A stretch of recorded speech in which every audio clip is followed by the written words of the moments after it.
Looks like there's some birthdays. I was putting my clothes on, so somebody was born on this day. Is that hot? It feels like maybe that's too hot. You guys let me know. I'm not muted. I'm not muted. I know you can't see me. Hello. Now you can. Good to see everybody. Let me see here. I'm still getting set up a little bit. I was doing some more reading this morning. Always. What is it with this guy? He's always reading. You know, sometimes when I get in arguments with people on Twitter, they try to make fun of me because I write books. And I think that when you look at this, I'm coming back now. And when you look at this trend, I think it's hilarious. I think it's one of the beautiful things about life that reveals itself is when you get to see someone's true, like, their inner resolve is, you suck because you spend a lot of time putting words on a page, and then you offer that to other people, and people are buying it. They're like purchasing your book. Yeah, you're so wrong. And then they try and use the title as if it's something to make, like one guy said yesterday, he was like, oh, and you wrote a book with, it's got apocalypse in the title. And I'm like, yeah, best apocalypse ever. 12,900 year long cycle written about through ancient history. You and I are on the precipice of this fort, and this beautiful woman of time is dipped her fork into this cheesecake, and it's strawberry, and she's placing it in her lips, and you and I are watching it. You're damn right. You're damn right. It has apocalypse in the title. And let me tell you something. It's coming for you. It's coming for all of us. And that's why we're here. That's why we're here.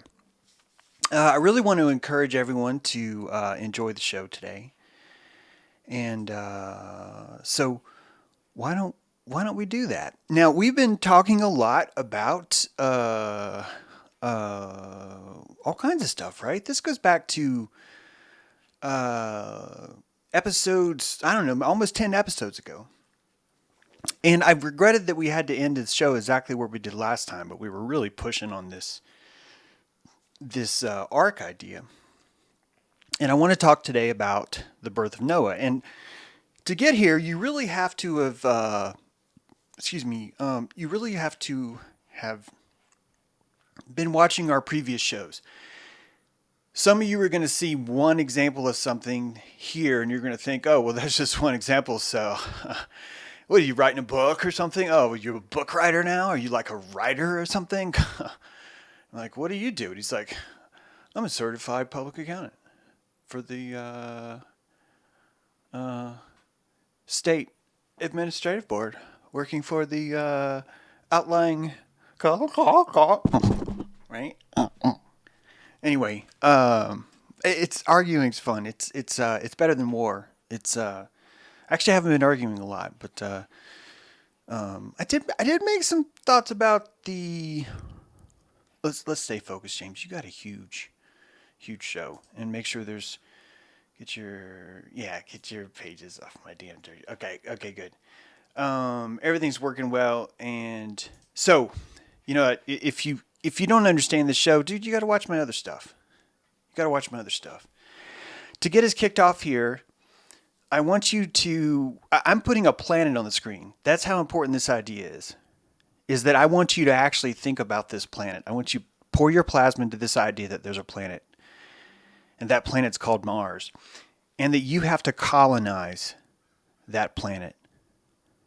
You and I were like, how are we going to colonize Mars? It turns out Elon Musk was right the entire time. It turns out that dude is like the guy who named his daughter \7 XVR. .2 that dude was totally right, and so there you are. Okay, so how do we colonize Mars? Do we send 2 humans and a bottle of wine? Do we have an American Idol where we pick the Grand Adam and the Grand Eve, right? Where Simon Cowell is on the stage going, Eve, do you think you could bite the apple with a little bit more passion? Do you? No, Eve, don't swallow it. This is not a giant reality show where we're picking American Idol. This is America's Eve. Yes. Caress the apple, Eve. Good. Adam, can you blame all of your decisions on this wench Eve? Can you do that? Can you guys do that? I think you're horrible, right? Do we pick the Adam and Eve, and do we send those 2 packing to Mars with a case of wine and some candles, maybe some little blue pills? Is that really the best idea? Do we send a freeze dried packet of 12 surrogates, right, and 12 men, and just hope it works out? And not really concern ourselves with inbreeding, if that's a thing. I have to say if it's a thing because I don't fucking know. Yes, I know that there's a lot of words out there. And yes, I know about the blue people of Kentucky. I did a fucking paper on it. I thought it was fascinating too. But it still doesn't actually say that was caused by inbreeding. You don't know why they were blue. Look it up if you have no idea what I'm talking about. So how do we colonize Mars? How do we do it? And before we even say this, I probably should have started with this slide, but in 1873, this dude, Heinrich Schliemann. Yeah, this is Heinrich Schliemann. I'm here to see your daughter. He said that to someone. And that he found the mythological city of Troy. And before Heinrich did his thing, there was no Troy. Troy was a myth. It was a silly myth. It's like, oh, it's such a great myth. Oh, I love it. I love myths. Hey, we found Troy. What? And yeah, this keeps happening. It doesn't keep not happening. It keeps happening. We aren't telling each other stories about, hey, remember that time where we thought this is something, but then it turned out not to be something. Okay, well, we do that with the moon. I'll give you the moon. We do that with the Apollo program. But we're finding out all the time that what we thought was mythological is real. So none of what I'm telling you right now is a stretch. None of it. None of it. Unless you're Heinrich's Schleiman. He's doing some stretching. Now, so this idea... Actually, I probably shouldn't have showed you that. Because to start us off, we need to talk about the birth of Noah. And the father of Noah, this is Lamech on the left. He's holding his glowing baby Noah. His lovely wife is watching him, and Lamech is pissed. He's pissed off at his wife. Why? Because Noah is like glowing white. He's an albino. He's an albino baby. And I thought to myself, the pregnancy is from the watchers, and the seed is from the holy ones, and the Nephilim. And my mind was greatly disturbed on account of the child. Then I, Lamech, became perturbed, and I went into my wife, Bat Enosh, and said, now when my wife, Bat Enosh, saw that my countenance was disturbed, she curved her passion, saying to me, oh, my master, my brother, my cousin, my youthfulness, I swear to you by the great Holy One, by the King of Heaven, that this seed is from you, Lamech. That you and me, Lamech, remember that trip we took down past the burning bush? Remember that? You, me? We had that bottle of wine, and you told me about thorns, and I didn't know that about thorns. And then you told me you had a thorn in your pants, and I didn't know what you meant. And then next thing you know, I'm pregnant. That was you, Lamech. That the planting of this fruit is yours. It is not from these strangers or these watchers or these sons of heaven, Lamech. That's not who it is. It's okay. It's okay. And Lamech got so upset. And you know what? Bat Enosh, Lamech was like, man, I've been hearing these rumors of dudes going around telling me that their wife is pregnant, but they were at sea. And then the wife told him that it was a virgin birth. And I just think that sounds really suspect to me. That Lamech was having all those thoughts and like, I don't know if I can believe her. I don't know if I can believe her.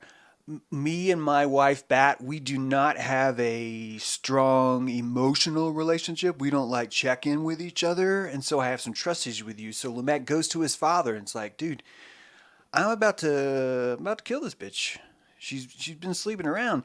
And we haven't even gotten to who these watchers are. We haven't even gotten to that. Right? And his father knows. He's like, no, dude, you don't understand. That albino thing, it's all good. It's not even you, Lamech, it's me. That is the weave and the waft coming through. And you and I are a different kind of machine. We are a genetic slot machine. You know how, Lamech, you can go to a truck stop and you can walk into the bathroom and all of a sudden there's a metal machine right in front of the urinal and it's offering to sell your condoms. And you're like, this is like the last place I want to even think about purchasing some sort of prophylactic for my member. That instead of that machine being that way, it's the opposite. That it is there are planted virgins, human virgins, waiting for your seed on this earth, and that you're here to have sex with them. And this is a fascinating idea, right? It's very self-fulfilling if you're a giant to have these thoughts. But you're living in a time where the giants and the Nephilim, the fallen ones, are doing something very important. They're directly tied into breeding. Before we get to the breeding, though, I want you just to understand this idea of Noah being an albino, because it's not really related, but it is related. Noah's line was chosen because of his ability to perceive and see the Lord. Whatever you want to call Lord, okay? Doesn't matter at this point. There was something about him, about his makeup, that allowed him, he was chosen because he could be in this presence. Moses too, same kind of idea.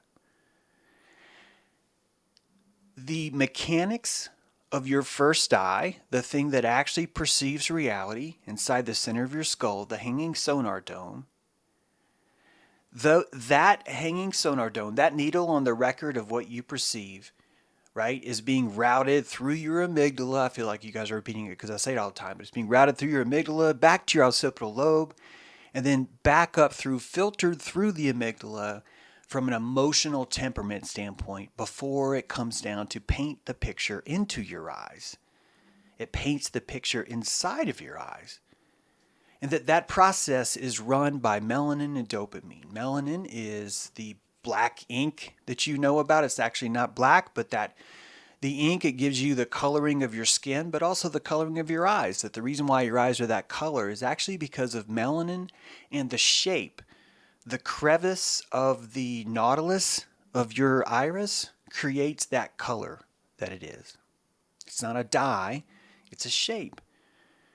And the bouncing of that shape off the hollowed halls of melanin make that color your eye. This melanin is everywhere in your body. It's not a pigment designed to make you racist or not racist. No, this is how modern society, man, bear, pig, tries to explain away how reality works. That melanin is a effervescent canvas that you use to paint reality, and you're allowed to shade it because you don't want it to be too bright. It works in line with dopamine and does the same kind of thing. Noah had no break. Noah had no ability to apply melanin. He perceived full source light all the time. The volume was always at 11. The reality volume, the source volume itself. If you want more information about this topic, I have a stream called The Eye of Ra, and you could just check it out. I'm not trying to sound like a commercial, but there's a lot of back. We're building on a lot of stilts today. If anyone's curious, this is a fascinating read. It took me a while to find it, and it's describing the offspring of the angels and the reconstructed fragments of Noah's albinism by tracing it through his family roots. It's just fascinating read, and I just wanted it on the screen, so if anyone did want to read it, it's there. The albinism is just one part of these giant stories, the Nephilim stories. And that Noah, remember, was chosen as a protoplast, a first human. Actually, he's not even the protoplast, he's the vessel. And this vessel, this ark, has certain characteristics that genetically you and I are not going to necessarily reflect or share right now. One of those is this albinism. And I think that when you're looking at what the Nephilim were, I think you're probably looking at a lot of albinos. And if you look at all the legends, whether it be Quetzalcoatl to the Yeti, I mean, across the world, you have this idea of this albino super ubermensch kind of character. There is an arc of darkness. And we've talked about this before. I've told you the stories that when you look at we just covered this 4 episodes ago, but when you look at the evolution of Noah's Ark, before that it was the preserver. It was a box. The preserver was a box. And that box, I think I have that box, the preserver of light, wasn't made seaworthy. This wasn't constructed by Gilgamesh, or this in the story of Gilgamesh. This box was not constructed by Utnapishtim because it floated. No, it was constructed because it sealed out light so that the rays of Shamash the sun would not shine in. It was this story of the ark was added later when suddenly this box became an ocean-going vessel. And do you know who wrote that? People that wanted to understand. People that wanted to understand says, oh, well, it's because of the deluge and that means water. So we need to, no one's going to believe that you're a floating cube, man. We need to turn this into an ark. And so they did. And do you want to know why the cubits are listed in the Bible? Do you want to know why? Because they wanted people to think of it as a boat. And it turns out that, the reason why those measurements are so seaworthy is because they were pulled from a boat. And did you know that ark wasn't even huge back then? That there were ships in the Mediterranean Sea at the time that had those same dimensions. This is not a truth movement, is it? It's a comfort movement. And when no one's looking, scribes will change and tweak the story to stop people from freaking out, right? To stop or to encourage people to freak out, huh? Or that, right? He hid himself in an ark. I'll just read this whole thing. And he repented for all that had happened through him. He plotted to produce a flood over all the offspring of man. But the greatness of providence, which is the reflection of the light, instructed Noah, and he preached to men, but they did not believe him. It is not as Moses said, he hid himself in an ark, but she sheltered him in a place. Not Noah alone, but men from the immovable race. They went into a place and sheltered themselves with a luminous cloud. And he, Noah, recognized his lordship, and those who were with him in the light which shone upon them, because darkness was falling over everything upon earth. Darkness, not water. Darkness. The world was forgetting.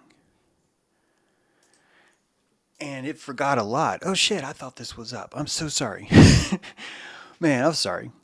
I need to watch my screens better. And that's the preserver. That's what this box is. Did you know that on the top floor they had fresh water? They had a lake built into this thing on the top floor. They wanted the covering, they wanted this thing to be a water shield.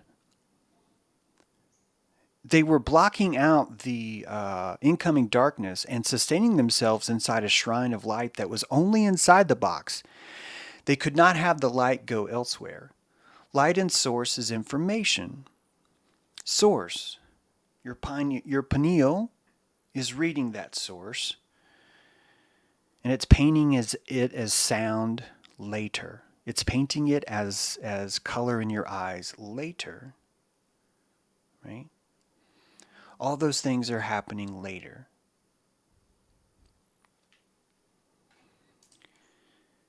Let's watch this.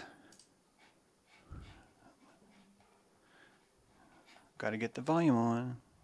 There. Melanin is a versatile molecule. Not only is it responsible for giving us our UV-blocking complexion, at the cellular level, it gobbles up harmful radicals that lead to diseases such as cancer and Parkinson's. But that's only the beginning. Over the past decades, researchers have focused on what might be melanin's most promising talent yet discovered, the ability to conduct electricity. That's important, because if we fancy a future where environmentally benign electronics help us fight disease, monitor our health, and store energy, we're going to need bio-friendly materials. And what better material for the job than one made right in-house? This is melanin in its most common form. When it comes to electrical charge, melanin acts as a sort of bank, always ready to lend out or take electrons depending on the environment. Chained together, as they naturally tend to do, melanin molecules can shuffle electrons and surrounding ions end to end. The result is an all-natural electrode material. In terms of performance, it's not on par with the electronic materials we find in our phones and laptops. But because melanin is 100% compatible with our body's makeup, it's a much safer starting material for building electronic devices, both for us and the environment. Researchers have shown that melanin can act as a switch when sandwiched between metal electrodes, turning on and off under different applied voltages. It seems like a simple trick, but that switching behavior is critical to the operation of any computing device. Polydopamine, a synthetic melanin analog, has been used to extract harmful metal ions from water, and polydopamine-coated nanoparticles have been shown to boost the sensitivity of tests designed to seek out diseases like HIV, Zika, and cancer. Researchers are still learning how melanin behaves when surrounded by the machinery that makes useful electronics work, but continued efforts from chemists, physicists, and materials scientists are likely to result in exciting new applications for this highly versatile molecule. Oh, there's some credits there. Thank you, Mrs.org. Pretty cool, right? Pretty cool. Kind of backs up everything we've been talking about. Oh my goodness, it's still playing. Kind of backs up everything that we've been talking about, that I've been talking about, that I've been telling you about what reality is, about what source reality is. Inside your inner ear, where no light ever shines, there are melanocytes secreting melanin. Why are they secreting melanin? Why are they secreting melanin? Because they are absorbing what the amygdala sent to it to hear. Remember, melanin absorbs or it puts out. Melanin is piezoelectric, isn't it? Isn't it? The video just told you that.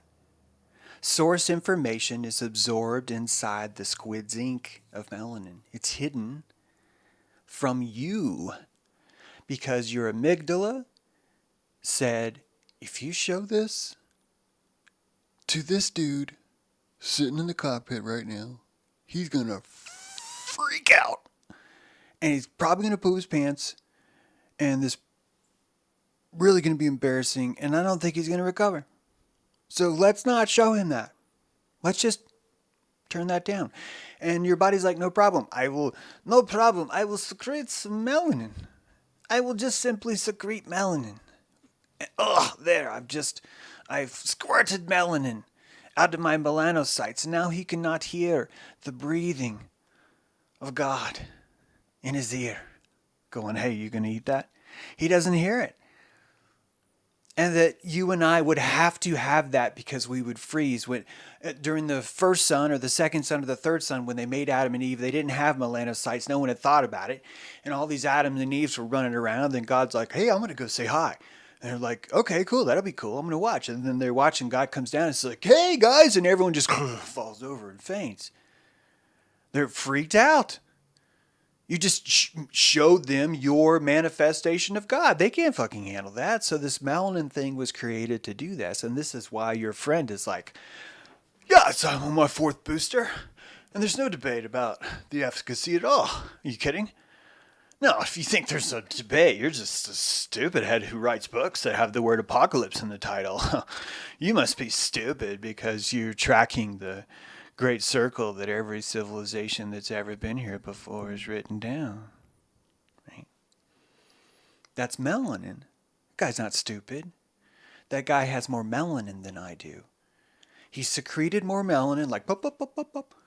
Let's not talk about how government would run something like a Pied Piper, but for eugenics, which would literally bring around like a guillotine that's like safe and effective, ding, and people would run out and go, oh, I'm going to try. The government said it's cool. And then they did it, and it's like, wow, that was totally safe. And it was effective. That dude's not here anymore. It's exactly what the government wanted, and it's safe and effective, and no one had to force anybody. Nobody.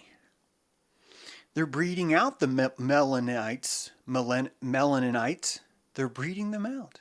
They're finding the melaninites in the world and saying, you know what? You can't exist like this anymore. It's time for the 5th son. The yellow sun is white now.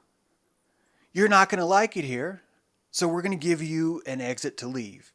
And you get to be a hero as you leave. You get to be a hero, and everyone's going to wear a veil while you pass. But now's your chance. You got to do it now. Now everyone's going to wear a veil forever. All right? You're going to only be able to have them wear a veil for a few years. So if you want to participate in this great ceremony, the Exodus Melananos, now it's time. And that's what I think is happening. Now light is light. I know I said light is source, but it's just a little bit more complicated than that. Because source is source. The wake of source in the ether is called light. The light bearing photon, I think photons are real. You want to fight about it? Let's go. I think photons are real. And I think that what they're carrying is not light, but information, but source. That's why they're in packets. Because source could not be in a packet if it didn't have a relation to each other. The information of that source is encoded and encrypted in the packets themselves. These are light language. You can look this up, and you'll still people show you sigils in the light language, but that information is encrypted, and it's encrypted because it's compressed. And your receptor, check it out. You have a free GitHub version of Unzip in your head. In your source, your pineal decrypts this. It strikes your brain sand. You literally have brain sand. That's your needle. It strikes your brain sand, and the vibration, the perturbation of that is decrypted on the fly by you. That decryption is going to be directly proportional to how comfortable you are. This is the point of Melanin. Noah did not have that. He couldn't. What he needed to do was far, far too important.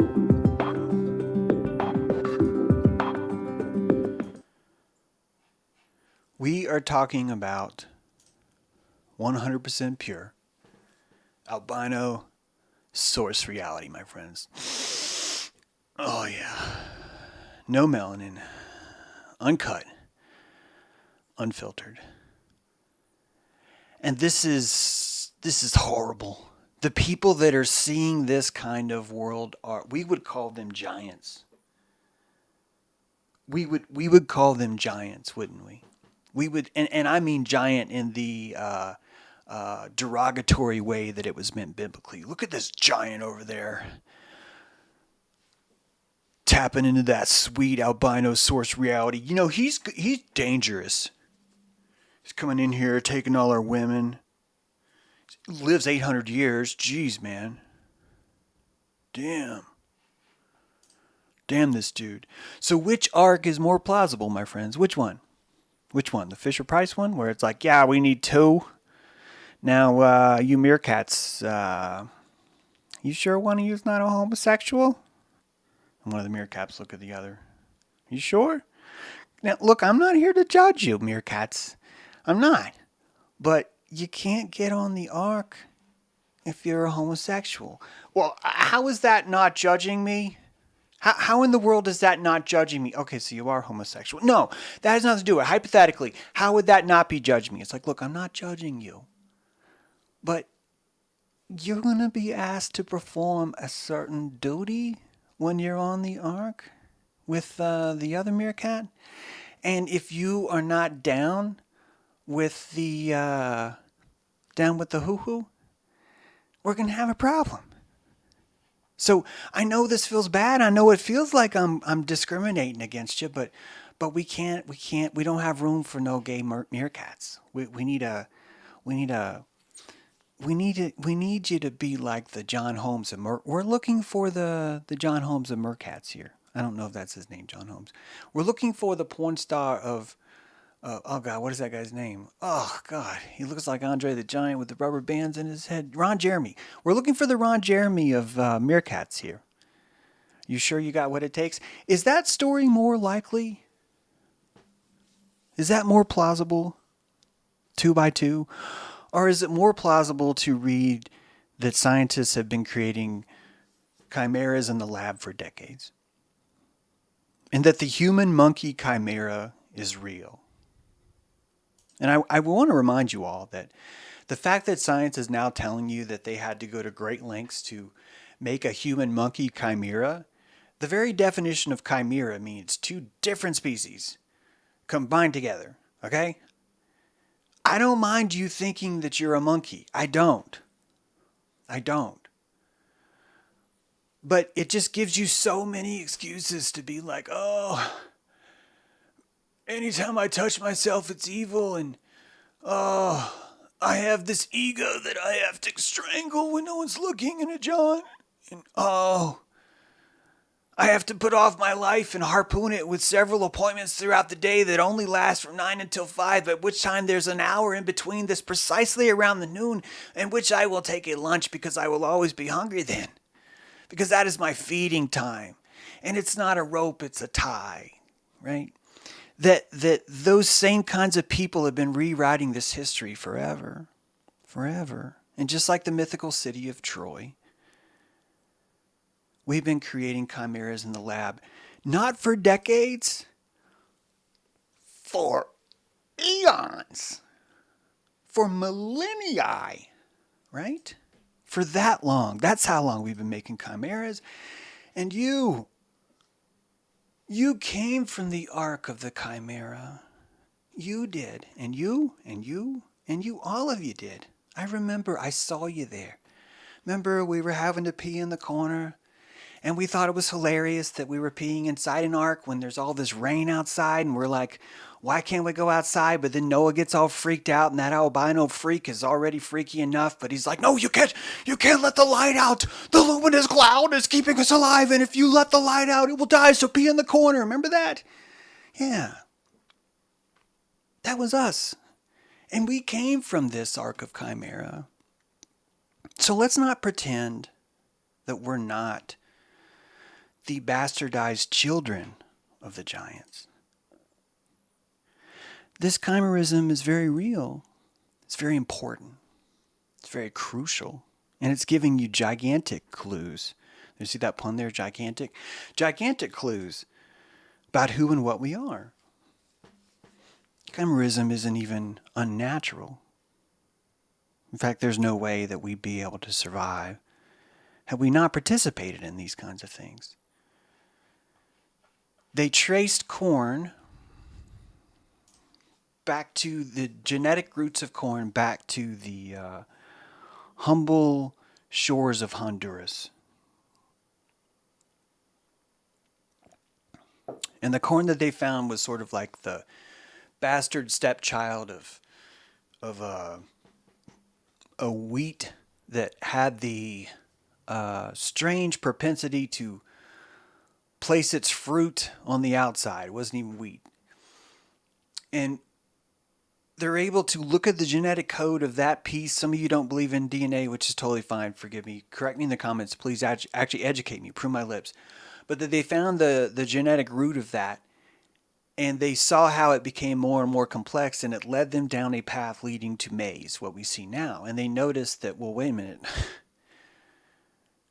There's no way that you could make this many hops, this many genetic changes in one cycle. It would take many, many, many cycles. And it seems to suggest that it would require some serious ingenuity, that someone would have to be paying a lot of attention to this particular corn.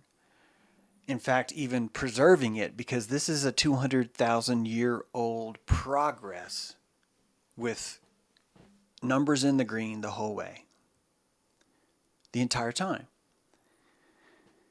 And that seems to suggest that there's been some intention that's been placed even as long as 50,000 years ago, that somebody was preserving and saving genetic corn and placing it in some sort of ark.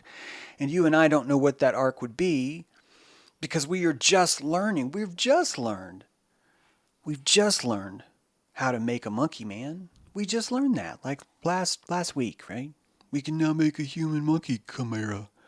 That's great. You still need your fourth booster, though. That these things are budding sciences. They're coming into life only now. And only now are we able to look through the goggles of what we know or what we think we know, to be completely static, and to look back at our history and say, holy shit, they knew it too. They knew it too. And there's chimeras crapping all over history. There's chimera poop everywhere when you go back to these ancient sites.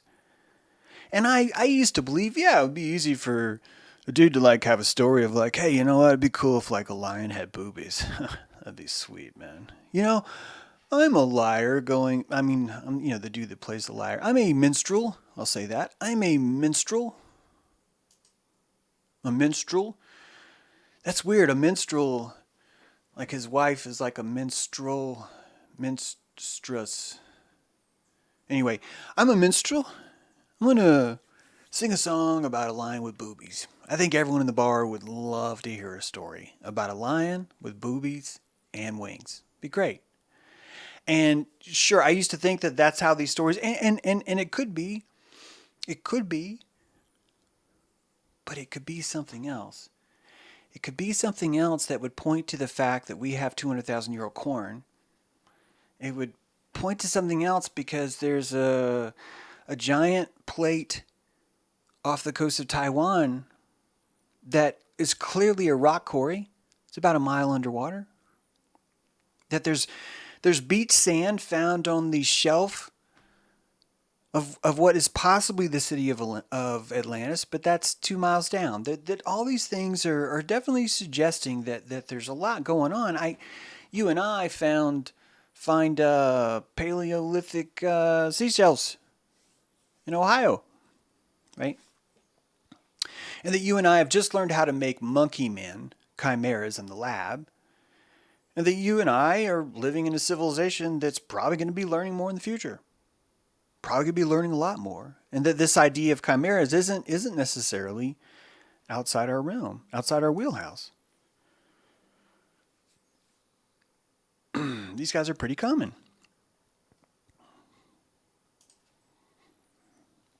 They're so common that here's a dude riding a chimera, saving the world from other chimera. That's how common it was. Right? Pegasus? You know, we definitely have this idea of where it's like, well, so look, some chimera are just fine, and some chimera are awful. Okay? And if you don't know that, then you're going to hell. It's kind of like the Holy Ghost. Demons suck, but not the Holy Ghost. Demons, you all suck, but not you, Holy Ghost. No, you're not an effervescent spirit that doesn't occupy a body. But these effervescent spirits that don't occupy a body, they're evil. They're the demons, but not you, Holy Ghost. You're different. You're special, right?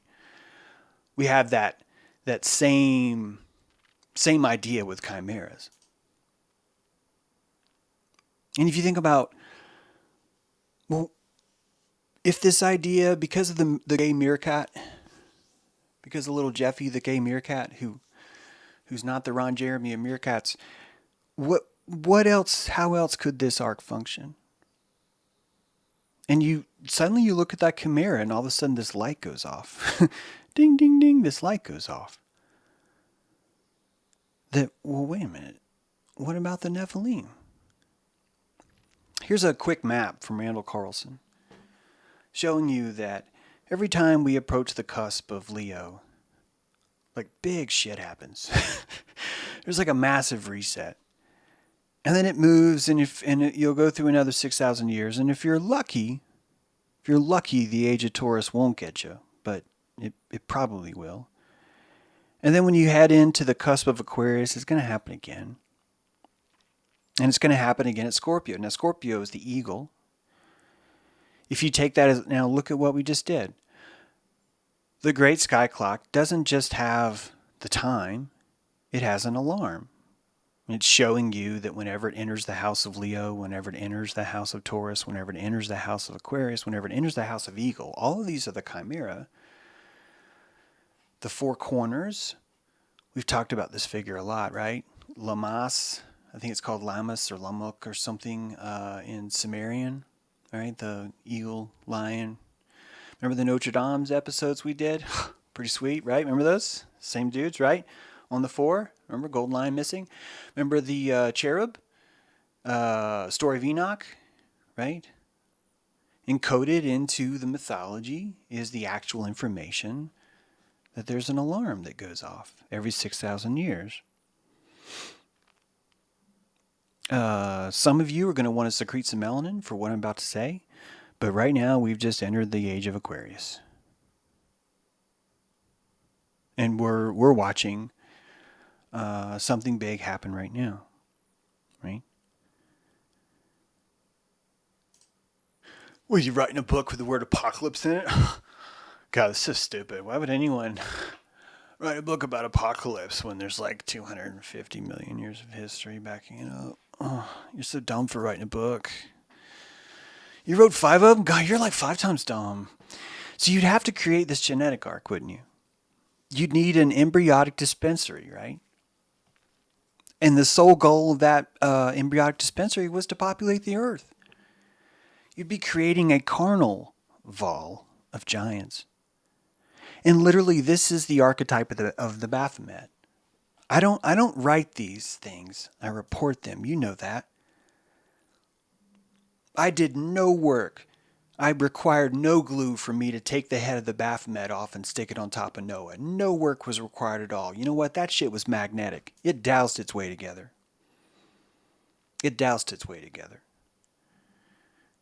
That this is a Lamb of God. That's who that is. These are lambs of God. And we know this. We did a huge episode of it just a week or two ago, right? And here's the Baphomet secreting the male and the female, secreting all of creation on the placenta of the Nile. Here's the Baphomet, the Daxa, in Hindu. Same idea, morphed into a man but still wearing the headdress in Egypt. Same thing. Check out my other episode if you want more on that. There's a lot on that. And we covered this last time too. That there's something about the sheep that's very, very prolific when it comes to xenotransplantation, multiplets, chimerism, modeling humans, and enhancing humanity itself. Right? Leading to the advancement of humans itself. It turns out that lamb are a great way of doing that. My friends, giants were the lambs of God. And they were considered hideous. They were considered terrifying. They were considered horrible because that was their job. Their job was to fuck. Their job was to give birth. Their job was to live for hundreds of years. Identical twins, multiplets, and chimeras. What is this, James? Yes, sheep embryo. That the basic techniques for sheep embryo led to the ability of actually creating identical twins, multiplets, and chimeras without actually needing that much work. And that lambs had this built-in, or sheep had this built-in ability to have their embryos split.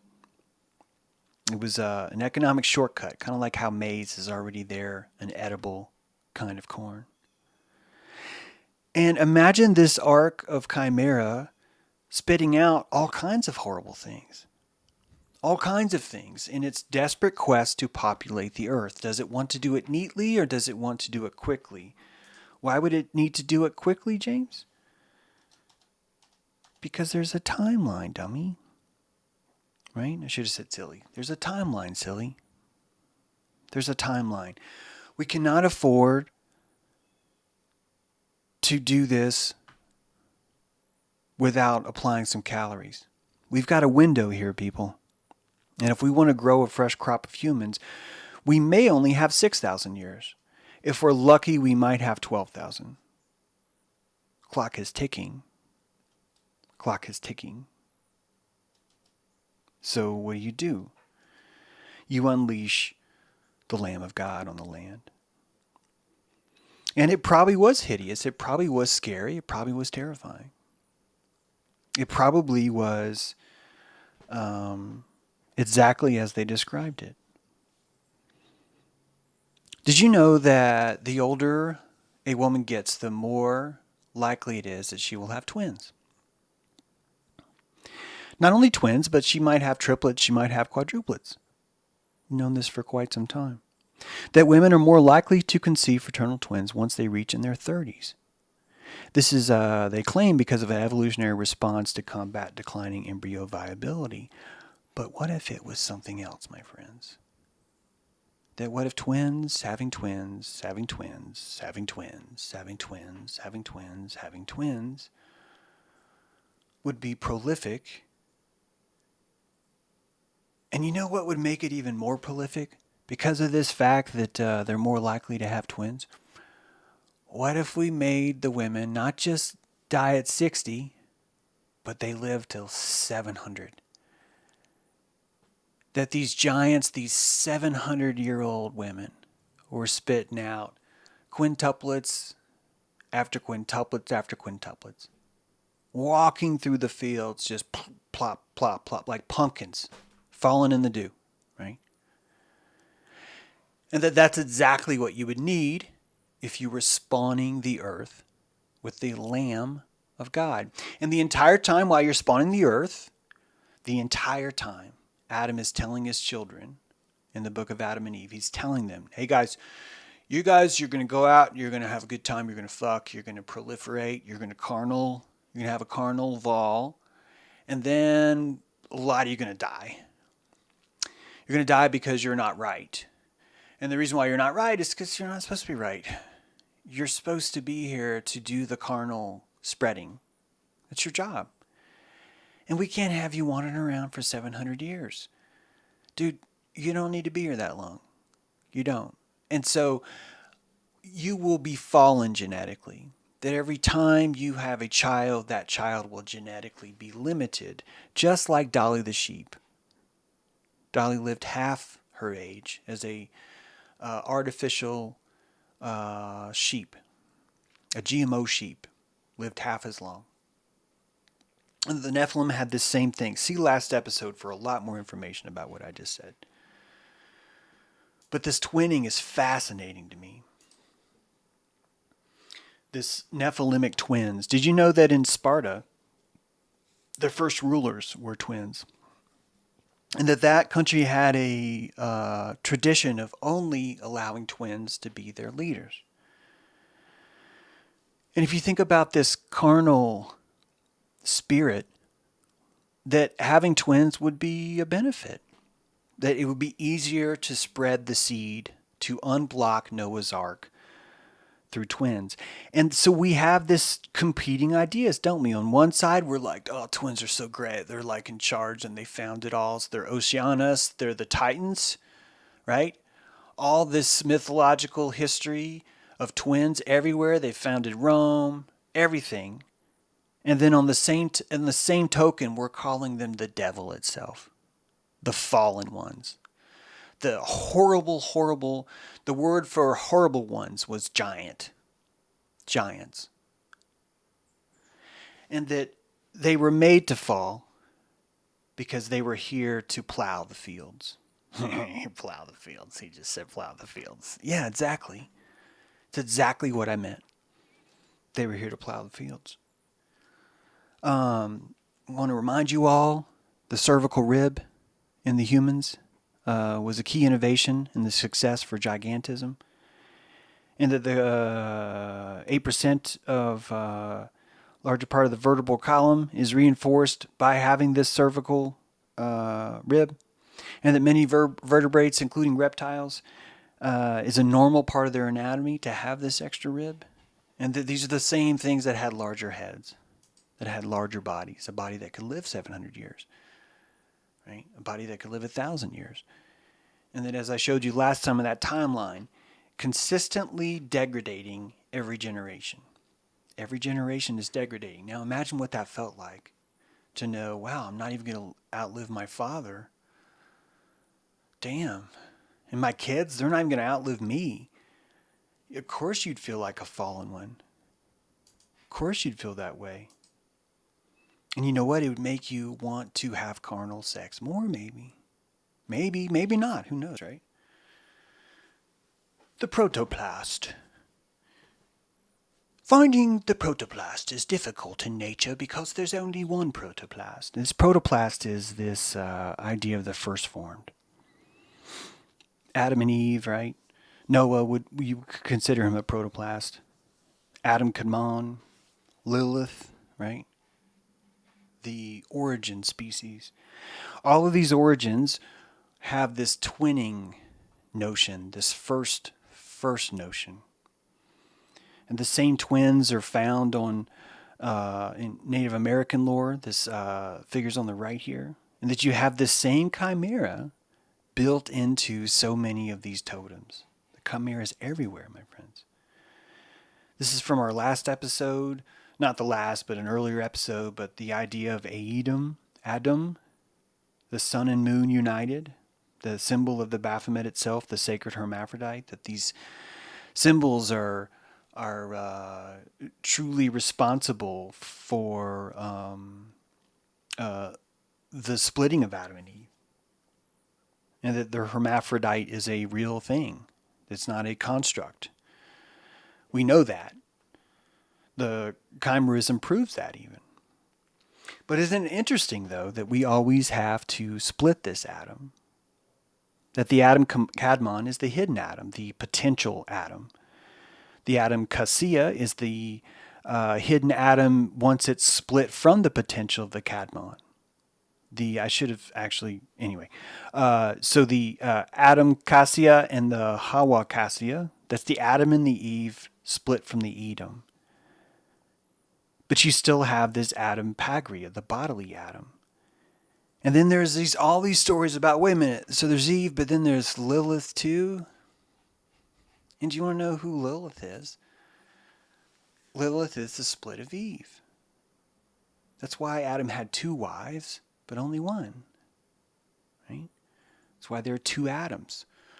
What do you mean there's 2 Adams? There's 2 Adams. The Adam Cassia, the Adam Pagria. This isn't the only place there's 2 Adams. I'm just getting warmed up, ladies and gentlemen. We're just getting warmed up. The curse of Canaan. What is commonly known as the curse of Ham was not bestowed upon Ham himself. Rather, Noah indirectly cursed him via his son Canaan, right? Janus, exactly. Yeah, you'll see that too. And Shem and Japheth took a garment and laid it upon both their shoulders and went backwards and covered the nakedness of their father, and their faces were backward, and they saw not their father's nakedness. One of the weirdest verses in the world. Genesis 9:12. Actually, this is 9:23, sorry. The Talmud deduces 2 possible explanations. One attributed Rabbi Abba Arika, and one to Rabbi Samuel for what Ham did to Noah to warrant the curse. Arika says Ham castrated Noah and links it up to the 4th son of Canaan. That's his idea. Samuel says, no, he sodomized Noah. Referring to how many times the word, and he saw him, as being a sign of having sex. And Samuel says, well, he had to sodomize Noah because Noah's a dude. That's what Samuel's told you. Sam said, well, it had to be sodomy because he was a dude. And I'm telling you, these are giants. And that Noah is not a normal creature. So not normal that Lamech is about to divorce his wife. And that the reason why Noah is not normal is because Noah is chosen. And that he's probably not just an albino. He's probably a hermaphrodite. He's probably this ark that lives longer than Ham and Shem combined. And they find that to be fallen. They feel as if they are unworthy. And Ham goes in to Noah, who's drunk from the wine in his fields, and does something to him. And what's interesting is that the scripture doesn't say that Ham goes into his tent. It actually refers to it as her tent. And then in Genesis 9:21, Noah is called her tent. And he drank of the wine and was drunken, and he was uncovered within her tent, not his tent. We did an episode where we covered a lot of this. This is not just an anomaly. I just need you to go back if you think that I'm nitpicking here. Took a lot of time to do this work. Here's 21 examples that I think back up what I mean. And then this is not even just my idea. A lot of people talk. I'm the dude that's telling you it's like a Baphomet. I'll admit that. But this concept of his tent versus her tent is not a James True idea. Shit, I don't think I showed you that. Here's all those 21 verses to back it up. James, watch this screen, not that screen. This screen, not that screen. So the hermaphrodite is castrated. I want you just to think about that castration could mean a lot of things. To eliminate someone's ability to reproduce might fit with the word castrate, especially if you are calling a hermaphrodite a he, that might be something you do. What did Ham do? I don't know. Option one, he castrated his male organ. That's definitely an option. I don't think that's it. I think he had sex with Noah, and I don't think he sodomized him. I think he stuck it right in the Ganesh, right where you'd feed the elephant a carrot. I think that's where Ham came by to say hi. And I think he did that because he knew that his children would not be of that same kind, that his children would be fallen, and that the only way he could produce a son that would outlast his other brothers is if he was to take advantage of Noah while he was drunk in her tent and to go inside. And this is why everyone reacted so horribly. They were like, dude, did you just Ganesh dad? And it's like, yeah, I did. And one of the reasons why his brothers could not look at Noah is because they could see the Ganesh of Noah in its totality. That this is part of that fallen spirit. It's a genetic curse.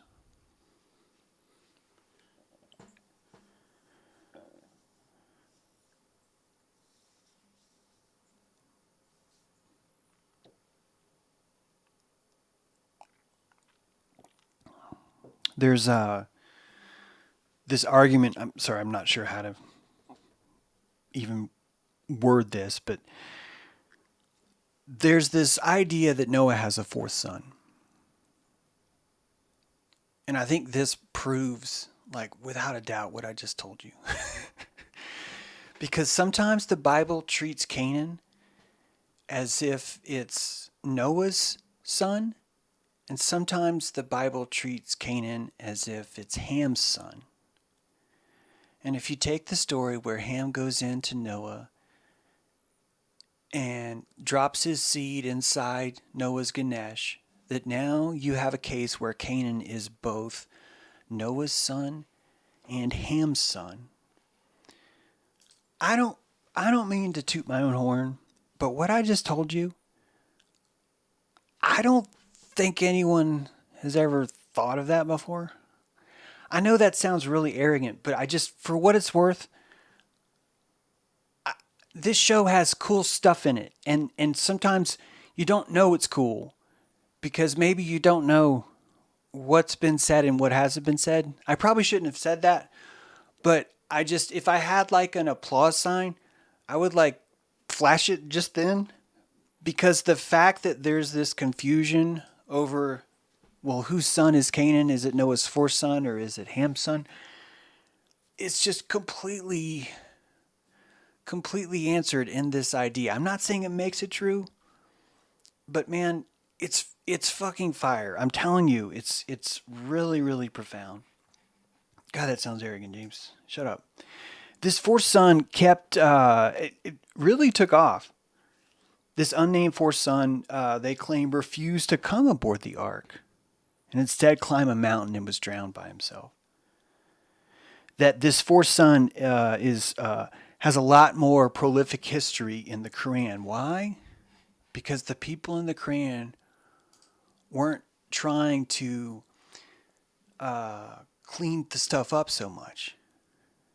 The sacredness of the text is more important. Now, there's arguments inside the P translation, which is beautifully even explains that, and it backs up what I'm saying, that those discrepancies, the P source had to say what he said about, there's a paragraph that says, Ham, whose son was Canaan. That one of the few times the P source added whose son was Canaan. Typically, the P source would never add anything like that. Even if it conflicted, the P source just wanted as much of the original text just to be there. And so the P source did what he could to satisfy the conflictedness by putting the comma because his son Canaan. When in fact, the original text was correct. That Canaan was the son of Ham and Noah. And that Ham was fighting against the very Nephilitic falling that was happening to his chimeric line the whole time. It was a desperate clinging to the gonads of your father, saying, hey, you're drunk. Let's make some babies. Weird, right? There's an Irish myth that Noah had another son named Biff. And again, he wouldn't come aboard the ark, so he tries to colonize and apparently is wiped out in the deluge. Wiped out in the darkness would be a way of looking at that. And that they try and trace this same dude to the House of Wessex now, which if you look at this hermaphroditic theme inside the elite, I think it ties all the way back to here. All the way back to here. And that Canaan would be the child of Noah, not Ham. And that's there could be a genetic reason why a certain group of people kept this hermaphroditic trait longer than others. Bith, B-I-T-H, not Biff. I know I said it that way, but I don't know how to say it. Bith. It should be on the screen there. It's underlined. The fourth son actually, in one story, demands the shin bones because he's not going to the ark. In this text, they called him Yonton. Yonton demands part of the relics of Adam, which were kept in the ark. And Noah said, okay, fine.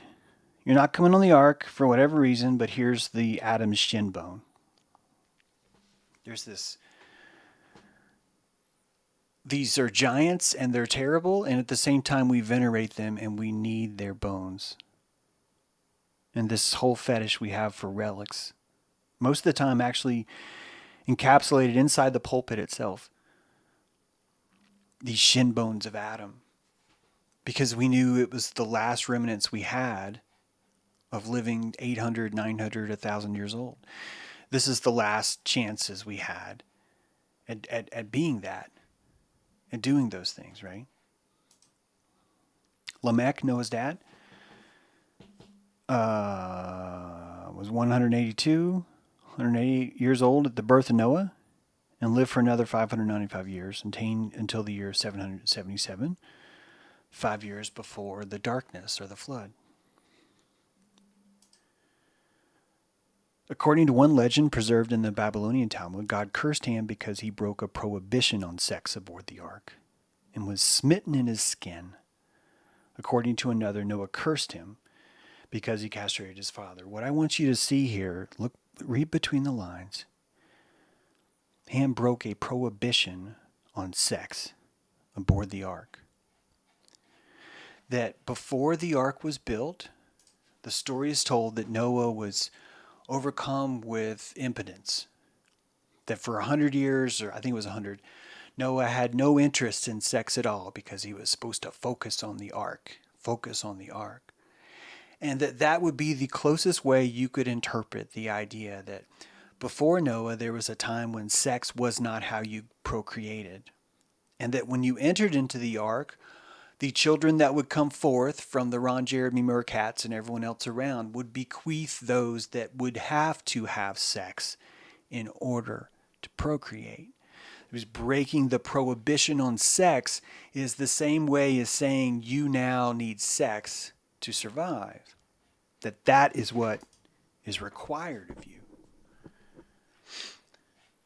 Now, in order for us to get more clues about all this, we need to understand that Noah is the son of Prometheus. Did you guys know that?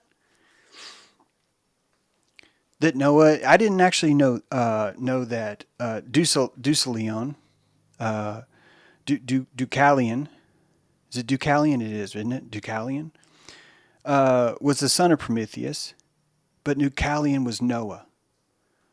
So if the son of Prometheus is Noah, that means Lamech is Noah. That means that Prometheus is the grandson of Enoch. Pretty cool, right? And that you'd only know this if you jumped over into Greek. It's the only way you'd know this. But there it is.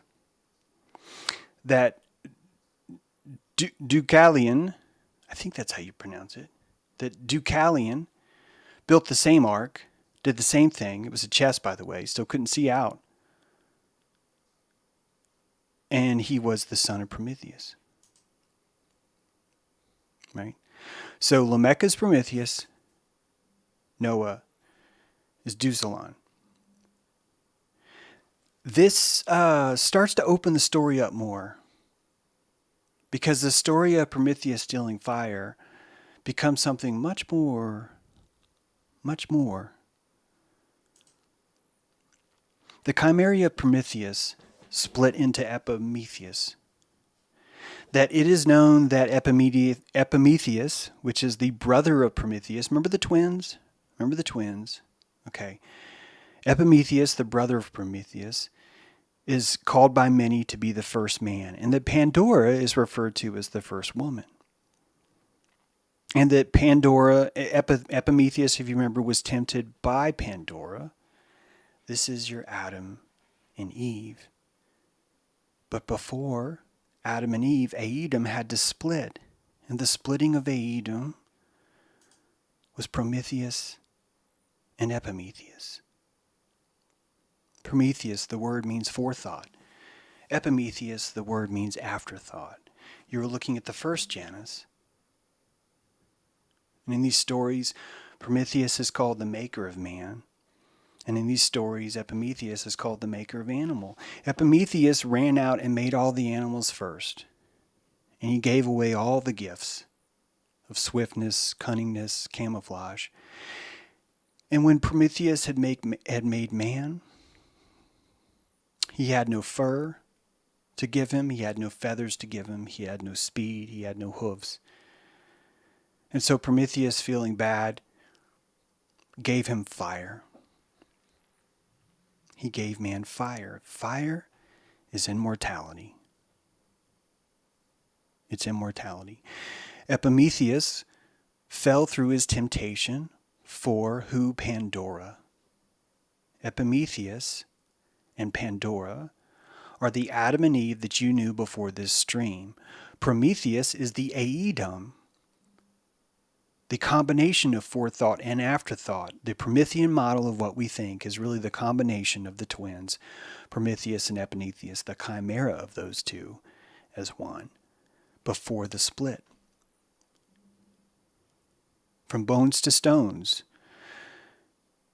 Noah, remember Deucalion? I hate that I'm pronouncing it wrong, whatever it is. Just laugh and correct me. Just do that. I'll stop getting my ego hurt about it.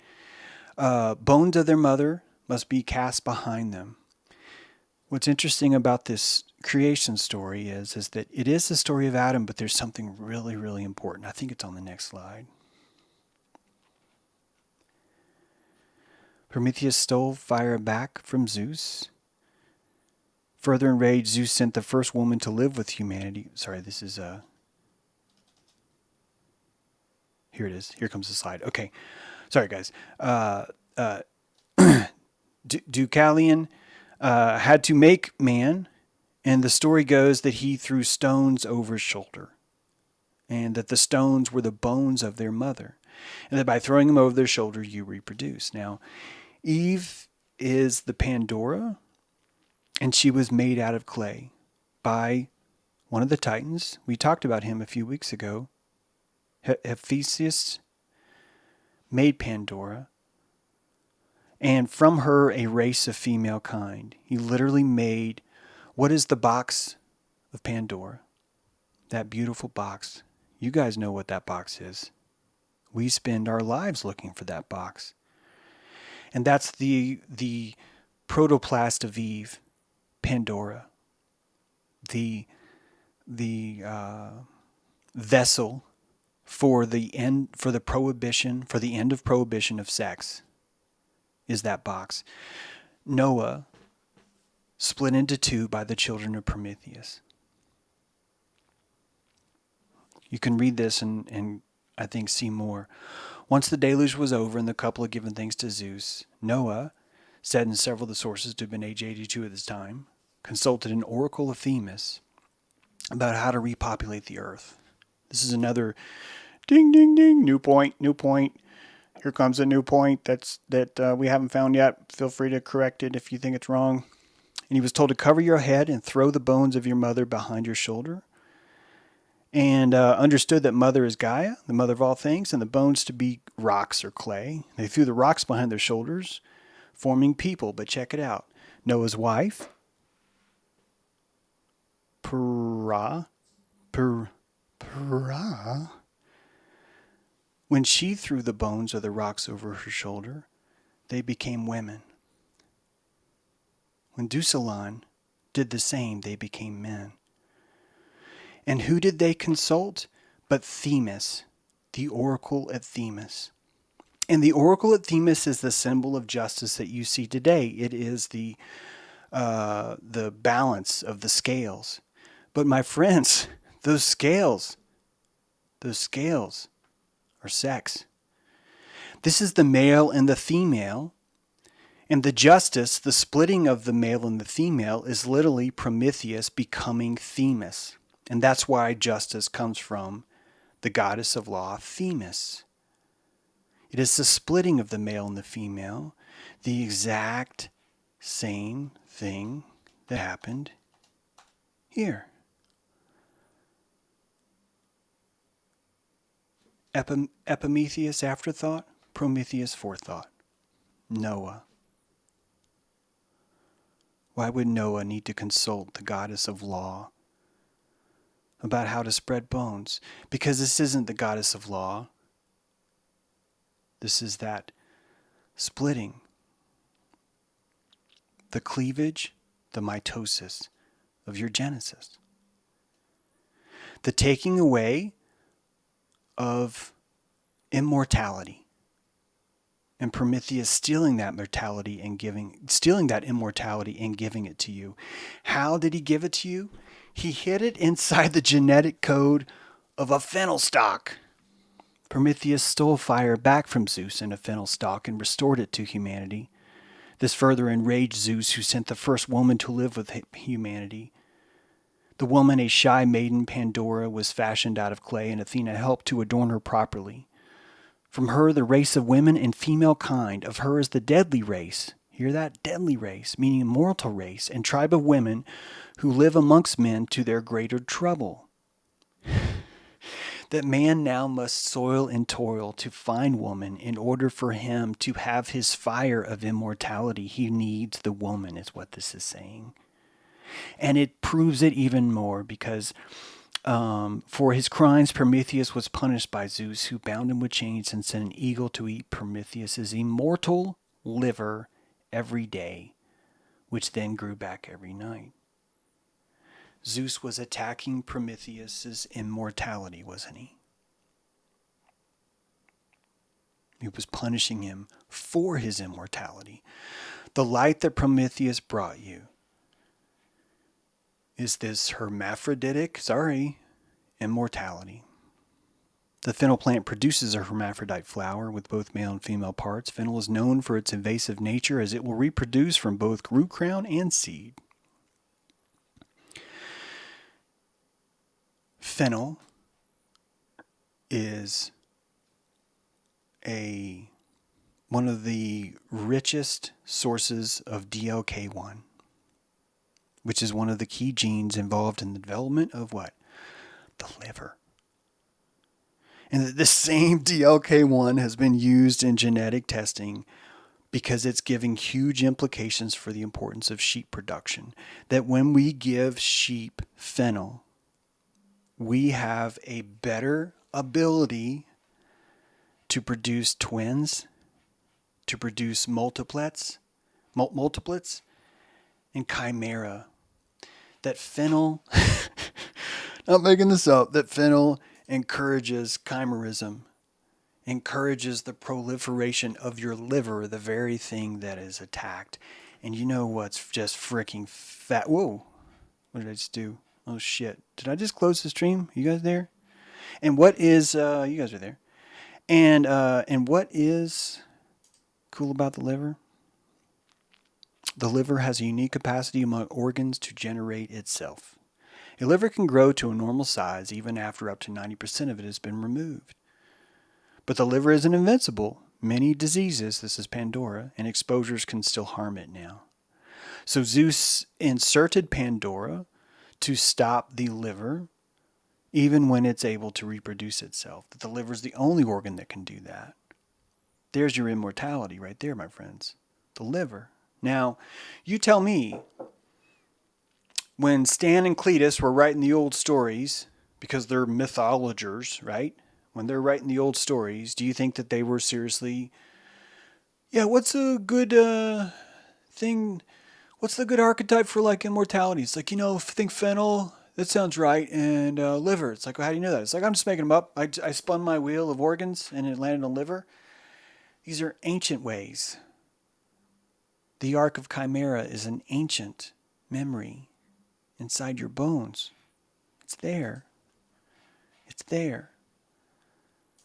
Stories of Enoch, called the Sefer Rabbah, considered the great scribe or great male.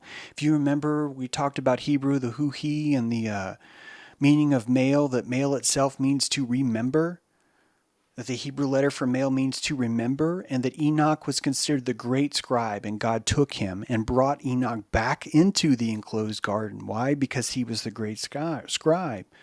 What am I saying to you? Enoch was a master key. The keys of Enoch, his body, his genetic code, was used as a master, the master copy. And his grandson, Prometheus, inherited that code. Inherited it. Enoch was brought into the city of God, where he was surrounded by cherubim, chimera everywhere, right? Wheels within wheels, with the head of a lion, with the head of an eagle, with the head of a bull, and with the head of man. Surrounded by chimeras going, we're chimeras, that kind of thing. It's a busy day for him.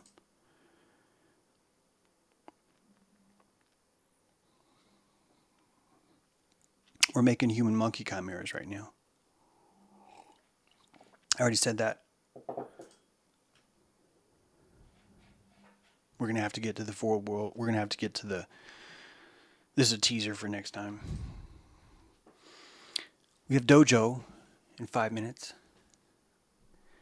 And if you'd like to come to dojo, it doesn't just work to put a comment that says, I would like to come to dojo. I don't know what your email address is. You're going to have to somehow send someone your email address. You can put the email address in chat or in a comment if you want. Or you could just go to JTrue and just find the contact page and email me there. I think YouTube might even give you my email. I don't know. But if I had your email, I can invite you to dojo. But if you say you want to come to dojo, unless I have your email or unless you join through Patreon or JTrue, I can't help you. So, but you're welcome to join us in dojo right now. 4 minutes until that happens. I'd like to thank everybody for listening to this presentation. Sorry about being arrogant earlier about trying to show off about that one point, but it's just I fucking love doing this. And when you find something new, sometimes you want people to know that it's new, just so they can sort of understand. Oh wow, that might be new. Not that news better, but we know how news itself does that. You know what? I'm not sorry. Call me a dick. I don't care. That's fine. Yeah. There's a book I'd love for you to buy. It's called Quantum Rapture. I'm writing the sequel right now. It'd be great if you could buy it. It'd be great if you could buy the first one. It talks a lot about what we're doing right now, and more. And it goes into a lot about what's coming next. Not just about what we talk about, but about all kinds of things. And you can get that book right now on Amazon. I wish you would. And if you have that book and you thought it was good or bad, and you want to leave a review, that would actually help a lot too. I've just posted that link in chat to that book, and I recommend you check it out. Time for me to fly. Hope you guys enjoyed this talk and our look at albino Noah. We will see you next time. Have a let me see. I got 3 minutes. See you on Mount Olympus. Oh, hey Mel, thank you. I think it was. Did we ever figure out whose birthday it was? Sorry guys, I've been too involved in putting this out. Oh, good. You guys seem to like this show. Good. When myths or sacred subjects are incongruous in thought, by that very fact they cry aloud, as it were, and summon us to not believe them literally, but to study and track their hidden meaning. Julius Evolva. Okay, 72 virgins are a bit high. Twin sisters. Yeah, it wasn't just twin sisters, man. It was just a giant orgy of just like pregnant women, and every time they got older, they were having more and more. All right, this is what Dojo's for. If you want to talk more about it, we'll see you in there. Oh, I gotta do the closing song. I gotta go. Bye. Chimera. El Chimera. You gotta get in your Chimera. See, we'll get in the Chimera. Go down the strip, shoot some pool at Edsels Billiards, and pick up chicks because we're the Nephilim.